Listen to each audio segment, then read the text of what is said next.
somewhere right now, a successful person is looking at your friend request and quietly declining it. Not because they're rude, not because they're arrogant, because they've learned something most people never figure out, that the people you allow into your life are secretly deciding your future for you. And there are 5 specific types of people that the most successful men and women on earth have trained themselves to spot and walk away from fast. By the end of this video, you'll know exactly who they are. And there's a good chance one of them is closer to you than you think. Let's start with something uncomfortable. Psychologists have a term called emotional contagion. It means emotions spread between people almost like a virus. If you sit next to someone anxious for an hour, you leave more anxious. If you spend a year around someone who complains constantly, your brain literally rewires to notice more things to complain about. You don't choose this. It happens below conscious awareness, which means the people around you aren't just influencing your mood, they're influencing your neurology. And the first type of person successful people avoid understands this better than anyone. Type 1, the complainer who never acts. Not the person who's going through something hard. That's different. That's human. This is the person who has the same complaint for years. Same job they hate, same relationship they're unhappy in. Same excuse recycled every single time you talk to them. Here's the trap. Every time you listen, you feel like a good friend, but you're not helping them. You're financing them. You're giving their stagnant story a stage. And successful people know something most of us don't want to admit. Sympathy without change isn't kindness. It's an anchor, dressed up as loyalty. So they quietly reduce contact, not out of cruelty, out of self-preservation. Because if you spend enough time near stagnant water, you start to smell like it too. But that's the easy one to spot. The next type is far more dangerous because they don't look dangerous at all. Type 2, the subtle discourager. This is the friend who says, just be careful a little too often, who responds to your big news with a pause before the congratulations, who somehow always has a reason your idea won't work. Timing's wrong, market's too competitive, you're not ready yet. They're not villains. Most of them don't even know they're doing it. Psychologists call this crab bucket mentality, like crabs in a pot, where if one tries to climb out, the others pull it back down. Not out of malice, out of instinct, because your growth is quietly reminding them of the growth they never attempted. And here's the part that stings. The people most likely to discourage your biggest goals are often the people who once had the same goal and gave up on it. Successful people learn to notice the pause before the support, and they stop mistaking closeness for good judgment.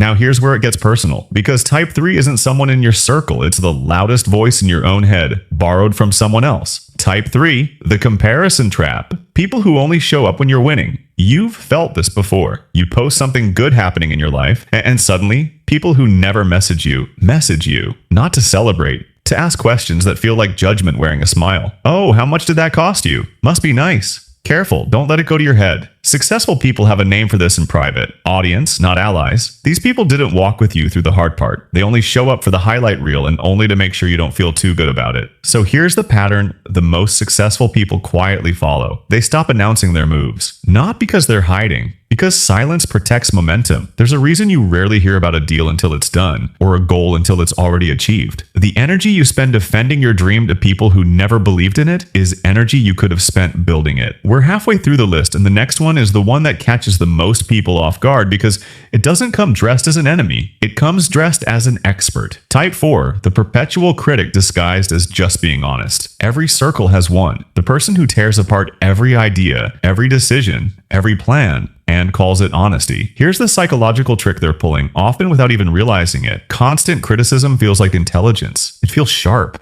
It feels like standards. But real intelligence knows the difference between critique that builds and criticism that just tears down to feel superior. Successful people have learned to ask one simple question when someone criticizes them. Is this person trying to make my work better or trying to make themselves feel bigger? If it's the second one, that's not honesty. That's insecurity, wearing honesty as a costume. And the moment you can tell the difference, you stop absorbing opinions that were never meant to help you. They were meant to slow you down just enough that they don't have to feel behind. And now, the final type, the one almost nobody talks about, because on the surface, this person looks perfect. Type 5, the person who needs you to stay the same. This one is quiet. This one might even love you. It could be a childhood friend, a family member, a partner, someone who knew an older version of you and even unconsciously one prefers that version because that version made them comfortable. When you change, when you grow, when you start setting boundaries or chasing something bigger, this person doesn't celebrate it. They get subtly cold. They joke about who you think you are now. They bring up old versions of you like evidence in a trial. Psychologists call this identity threat. Your growth challenges the relationship's old balance, and some people would rather sabotage your progress than adjust to a new version of you. This is the hardest one to walk away from because it's rarely a dramatic exit. It's a slow, quiet distance. And here's the truth successful people accept, even when it hurts. Not everyone from your past is meant to be part of your future. Outgrowing someone isn't betrayal, it's evolution. And evolution was never designed to wait for permission. So here's what all 5 of these people actually have in common. None of them think of themselves as the problem. The complainer thinks they're just venting. The discourager thinks they're being realistic. The fair weather friend thinks they're just checking in. The critic thinks they're just being honest. And the person who needs you to stay the same thinks they're just being loyal to who you used to be. That's what makes them so hard to spot and even harder to walk away from. They don't announce themselves as obstacles. They disguise themselves as normal relationships, as love, as friendship, as honesty. But here's the quiet decision every successful person eventually makes, whether they say it out loud or not. Your environment is not neutral. It's either building you or it's slowly, invisibly wearing you down. And the 5 people we just talked about aren't villains in a story. They're mirrors. Because the real question isn't just who around you fits these patterns, it's whether you've ever been one of them to someone else without realizing it. So before you close this video, ask yourself just one thing. If you looked at your life through someone else's eyes right now, would they see you as the person helping them grow or the anchor quietly keeping them the same?